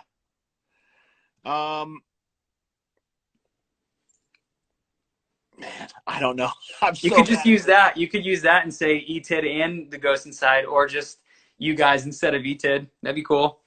You know who else I've always wanted to tour with? Here's a little quick side story, and I'll get back to it. So, I'm a huge Under Oath fan, and They're Only Chasing Safety is like one of my favorite records of all time. Yep. And I actually missed out on their 10-year tour of that. record, because of our accident. So I guess I would say throw Under Oath doing They're Only Chasing Safety front to back on that tour. That'd be cool. And that would be, yeah. Well, they were supposed to be out with Slipknot in like a week or two. Right. I know. A Day to Remember. And yeah. And Code Orange, I think. Yep. Code Orange. Yeah. And wow. What a lineup. What a lineup, dude. Yeah. I What hope that tour stays that lineup when and if it happens again. But a lot of really cool tours not happening this summer. But yeah. All right. Let's see. Lots of love from Toronto, Canada. Bunch of people saying what's up. Favorite show. Who would you play drums for? What would be your dream band to play drums for, say, for a night? I'd just like to fill in. Or guitar, because you play guitar quite well as well. So that can be a 2-part question or a 1-part question. Up to you. I think as a drummer, I think it'd be awesome to play Blink-182 songs, but then I would just I can't play Travis's songs. That'd be sick, though. I didn't expect you to say that. That's cool. He's insane, but like that would just be a really fun set to play on drums, like all those hits and yeah. Guitar, Meshuggah. That'd be cool. Rad. That'd be fun to just headbang slowly on stage and just be the heaviest band of all time. Yeah. That's cool. Rad. So you just started a clothing brand, dude, right? Yeah. So it's called Take Back Brand, and where we came up with the name was kind of like my buddy Sam. He's a veteran, and he was discharged due to being injured in the military in combat, and wow. He's been a best friend of mine forever, and I've watched him overcome adversity, and I've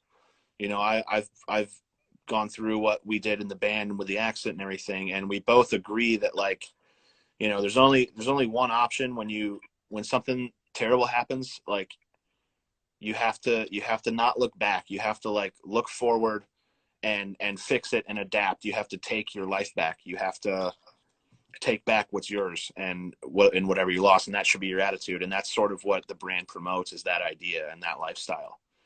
So I like that. Yeah, it has that kind of message to it. But yeah, we actually just announced that we're launching our first collection on Friday. So it'll be live. We've got everything set up and ready to go.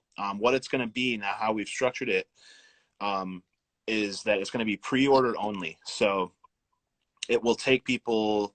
It'll take a little bit of time for items to ship after people order them, because we still have to print them. Mm-hmm. And there's we're allowing some extra time due to COVID-19, and if there's any delays with anything, we're trying to account for that beforehand. So I think there should be like a mid-June turnaround time for when people should see their items in the mail. And if it comes before then sweet, like happy right there. But yeah, there's going to be there's a women's crop hoodie, unisex mid-weight hoodie, 3 t-shirts, and that's going to be our first line. And it's just something that my buddy and I are really passionate about. We're geeks about like sneakers and like streetwear and clothing and stuff. So this was even before the pandemic happened. I was just like sitting at home, and I really just want to feel like I want to like work for something like on the side too, and like and see if I can make some things work that I'm passionate about as well. And it just seemed so fitting, and it seemed like the right thing to do. And all it took was a text, and he almost was like, dude, I've been waiting for you to say this for so long. He's like I've been thinking about the same thing. Like he's like, I have this idea, that idea. He's a marketing major too, so like and we both have experience in like Photoshop from like being younger, and we've did all the designs ourselves so far. It's awesome. Everything is just us. It's all like homegrown, just for me and my buddy, and we're super excited to launch it and see how it does, and just see if people like it. We're making sure it's really we're printing on like the highest quality of t-shirts and hoodies you can possibly get right now. And we've spent the last few months I've put personal money out of my pocket to get samples made to make sure that this stuff's quality, and Anything that needs to be changed needs to be done before. So we've tried to get all this stuff done right before, and we feel ready now. We actually were going to do it in like March or April, but when it was really bad, when the pandemic first started, it didn't feel right. And now, you know, it's still insane and a disaster, but we feel like it's more of an appropriate time now to just see what happens with it. Yeah. So I love it, man. super exciting. Yeah. That's really cool, man. You said the Photoshop thing and you're like, yeah, we just knew it because like when we were younger. It's like, I love it. The vibe that I get from your messaging and just the story you're doing it, because I think it's a rad story. I love the you know, overcoming adversity and just the message that you have. You're not just making a t-shirt because you have an idea for a cool design. That would still be cool, but you guys have that next step, the messaging and the connection that hopefully will inspire and motivate people to be a part of that community. And I think that's really cool. And I got that, like, oh man, this is so cool that Andrew's doing this. And like, I love the fact that you guys are doing those designs. When you said that, it's like, I used to do that stuff. And it's such a fun, motivating thing to just be like, I'm in Photoshop, just kind of like fiddling around, like making my own designs. Like, oh, that's kind of cool. And like, I love that. It's not, you're like, oh, I'm just the face of it. I have some other place fulfilling it and taking care of it for me. Like, you're doing the whole thing. And I can sense that from the brand. And I think that's really cool. So I hope you guys crush it. And I hope everybody on here goes and gives Andrew a follow and follows the company and grabs some of the pre-order stuff on Friday. Yeah. Thank you. Yeah. Thank you for saying that. Yeah. It's very exciting. Yeah. If you guys want to go follow it, it's just at Take Back Brand on Instagram, and we're on Facebook and Twitter as well. Same handle. So it's cool, man. I love it. It's someone commented a little bit ago that you know, the adversity thing. I think that's important, dude. Like, talking about it, and it's a strong, empowering message. And you have a platform now where you can inspire and motivate people of all ages and wherever they are, no matter what their situation is. And I think that's really cool that you guys are doing something like that. And your buddy being a veteran, being able to talk about that and be there for people. That's a good source of not just rad clothes and streetwear, but like a good place, a new community that people can be a part of. So I think that's really rad. Yeah, man, that's the idea. And we're really excited. Yeah. Like I never, you know, before, I know I say the accident a lot, but it's like a pretty relevant thing. Right. And before the accident, I would have never thought of myself as being someone who could potentially inspire people one day and like spread this positive message. But it just kind of happened organically with just how I am, and directly seeing how it affects people and how it inspires people. And some of the messages I get from people is like if I can help one person, like that's worth it. So like, you know, trying to just put that positivity out in there, and that, and remind people that that's always, no matter what, the right mindset to have is to never look back and to take back what's rightfully yours. That's kind of like what the whole thing's about. So yeah, I love it, dude. Good job, man. I wish you guys a ton of success with that. I'm trying to Google. There was a question somebody asked, let's see your drum set. So I'm trying to find some photos. Here's Andrew rocking the Fade kit. That's the maple kit with just the sick.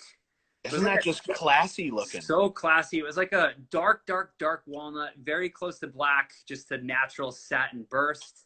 And then it's got the black powder, like the die, die-cast powder coated. Die-cast tube. Die-cast tubes, powder coated black. Oh yeah. Here he is rocking the SJC jersey on Warped Tour. You can get a good look at the finish there. Dude, you know how stoked that I was, and all the other drummers that year. That was 2012 when we were like, we're getting jerseys with our names. That's so dope. Like, yeah, you know, you get it, man. It's that community building. We always try to connect people and connect the dots and motivate and inspire. And like, having so many drummers on Warped Tour, you know, year after year, we're like, we got to get them something. Like, all drummers are either wearing no shirt or just like ripping sleeves off, playing in 95-degree weather every day. Yeah. So how dope would it be to just have like our crew wearing just SJC jerseys? And I thought we'd see people wear them like once and they'd lose them or whatever, but every day everyone's wearing those jerseys.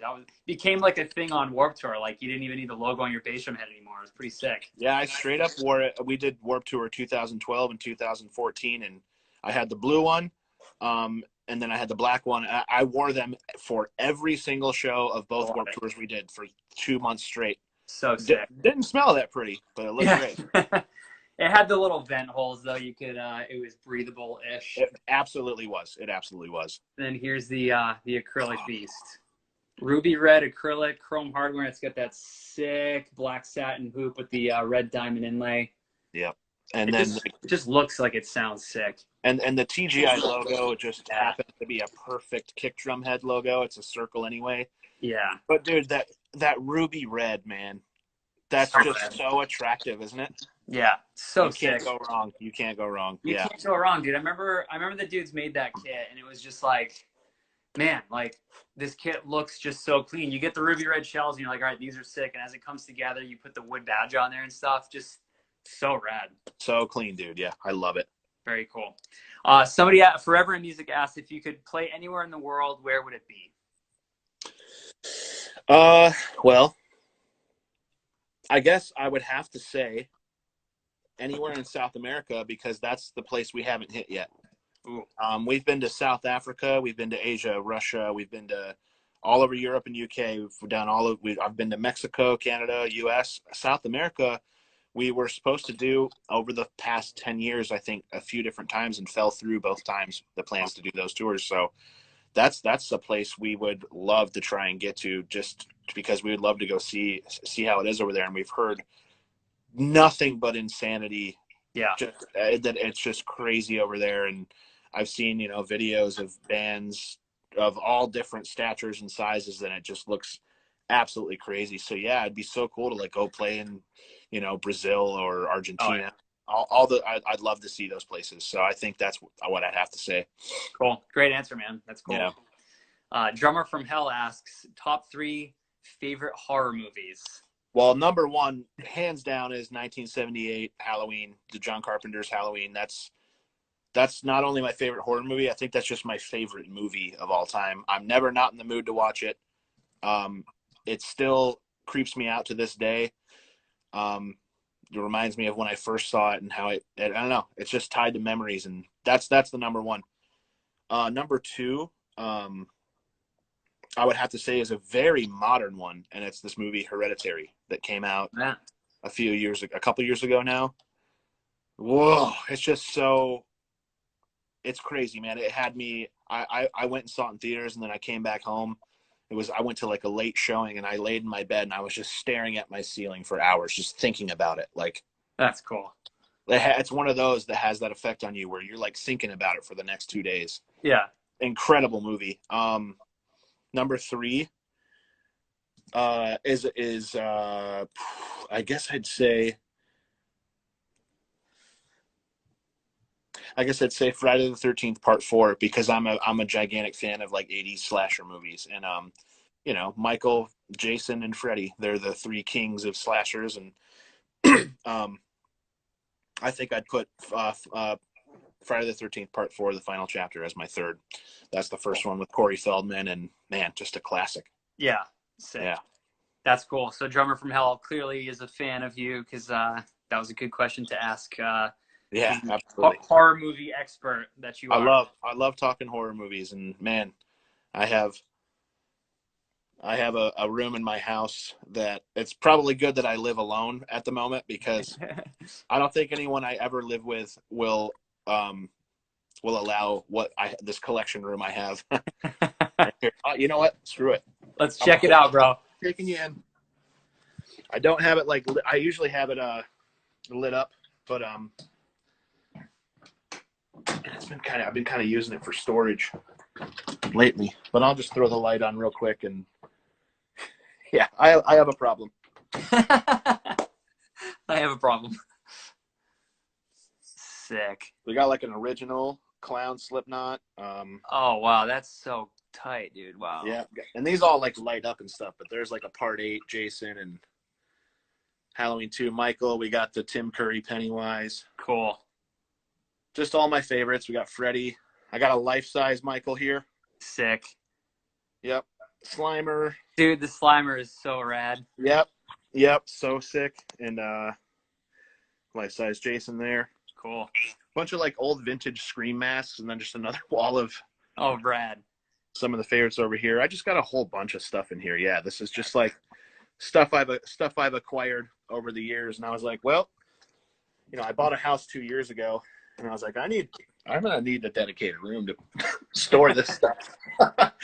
So and cool. I was like, I didn't want to do it in the basement because it's like I want to go look at it. I want to enjoy it. Love it. I saw you had some sick Ninja Turtles down there too. That just the nostalgia, like you said about like the Friday the 13th movies and like the 1980s movies. That nostalgia. If you were, how old are you now? You're like mid 30s, right? I'm 32. Yeah, I was born in 87.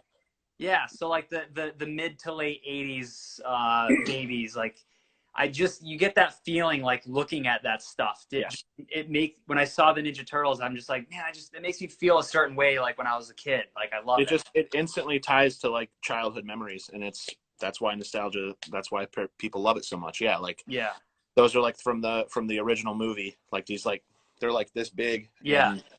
And, yeah, you just look at them and you like think of a scene from the movie. And that could make you think of like where you were when you were watching it the first time.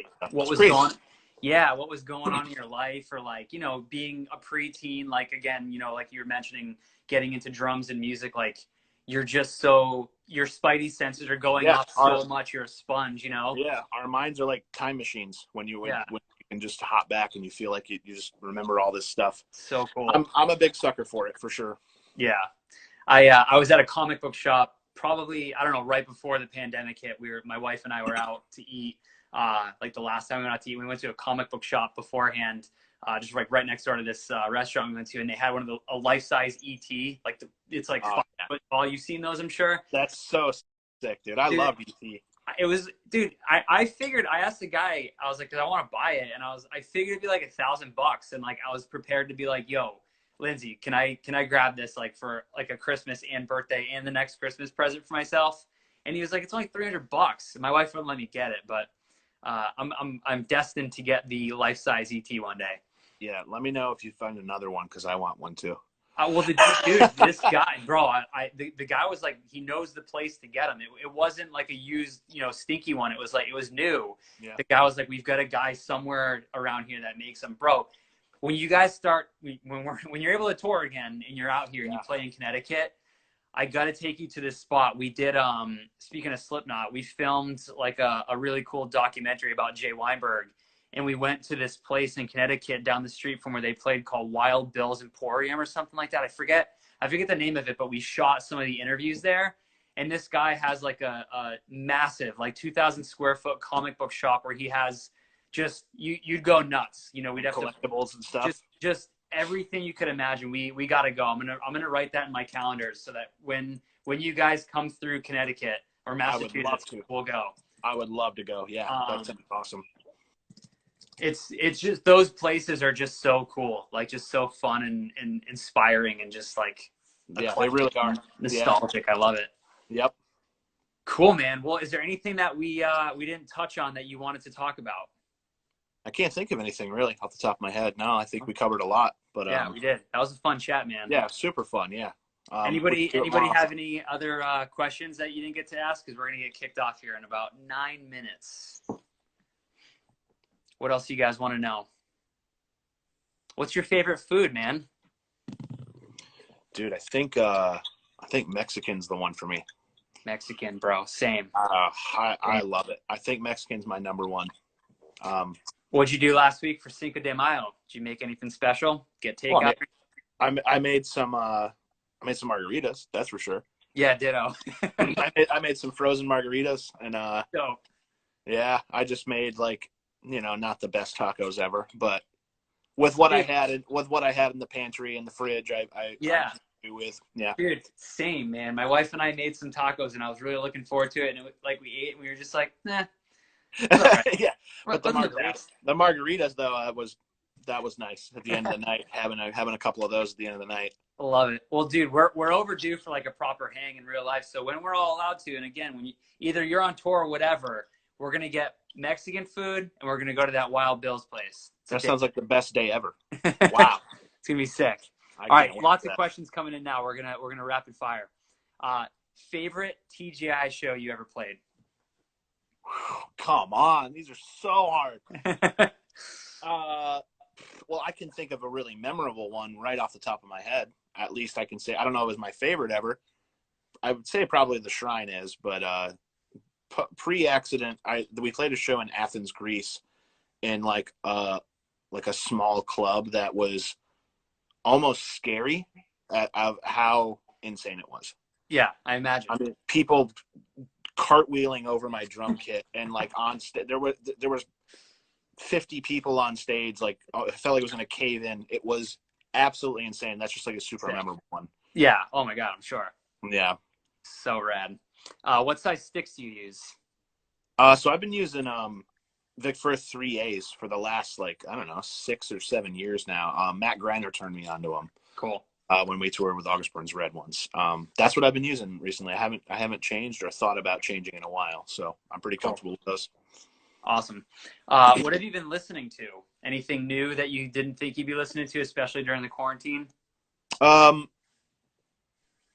Not really anything super new as of like quarantine time, but like over the last couple of years, I've gotten really into that synthwave genre, and that band The Midnight, and this band Gunship, and all these bands. Like, seriously, we were just talking about nostalgia. Like these bands like do this style so well, and it sounds modern production, but like sounds straight out of the 80s and has these just beautiful dreamy synths, and it's just so good. It's like my go-to. It's been like that for the last couple of years for me. That's cool. I love it. We touched on this earlier. Roland Philo asked who writes the songs. You want to briefly touch on that one again? Yeah, we all do it collectively. I would just say that like I probably do the bulk of it. For whatever reason, but yeah, everyone, gives their input, and especially like when we're all together, either here or in the studio, everyone has free reign of like giving input, and like a lot of good ideas come out of that. A lot of ideas, like if I thought something was cool, like for example, there's a song on the record with a really distinct riff in the chorus, and I was playing it this one way, but Vigil was here, and he's like, why don't you just do that chord you did on the first half, but just do it backwards the second time. And I did that, and I was like, dude, that's way better. That's cool. So like it's kind of a collective thing. Yeah. Yeah. Rad. Do you get any like sort of mindset? Like, do you listen to anything in particular? Do you do anything when you start writing, or is it just like, yo, we're going to write and whatever happens, happens? It usually, dude, I'll just be like, it happens at like 1 or 2 in the morning, and I'll have something in my head, and I'll just be like, I have to go get this out right now, or I'll forget it. Sometimes I'll even voice memo it like a cappella into my phone so I don't forget.